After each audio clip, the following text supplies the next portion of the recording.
Bon, maintenant, on va faire le point 7. Le point 7, il est un peu plus délicat. Il s'agit de estimer la longueur L. Alors, pour faire ça, qu'est-ce qu'on va faire? On va prendre l'expression habituelle de la couche limite qu'on faisait jusqu'à présent, qu'on analyse dans la zone où la couche limite grandit. Donc, dans cette zone-là, on va écrire l'expression de l'équation habituelle de la couche limite. Donc, ici, on n'est pas dans le cas simplifié, donc on doit écrire la totalité de tous les termes de la couche limite. Donc voilà tous les termes de la couche limite.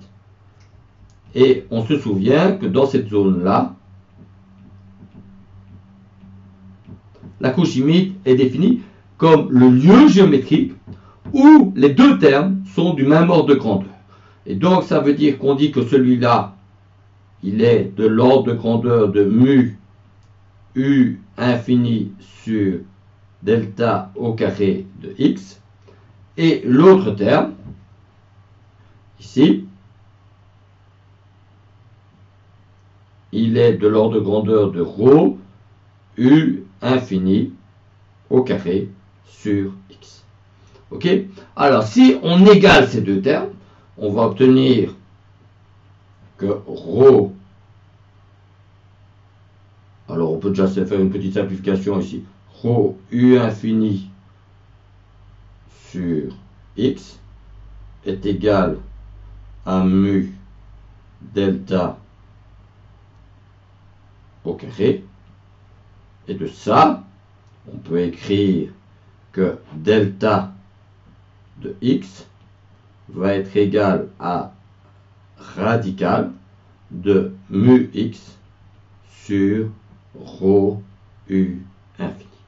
Mais alors, on va aussi tenir compte que quand on est en x est égal à L, on a la relation d'incompressibilité qui est satisfaite, et la relation d'incompressibilité va me dire que u infini sur L est du même ordre de grandeur que V0 sur delta de L. Et vous remarquez que j'ai trouvé deux expressions de delta de L qui va me permettre que je vais comparer.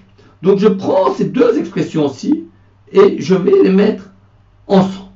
Donc je copie ça, je vais sur le deuxième transparent et j'ai mes deux expressions.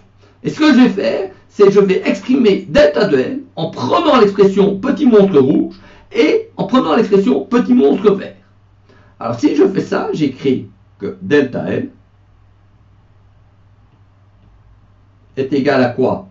Est égal à V0 L sur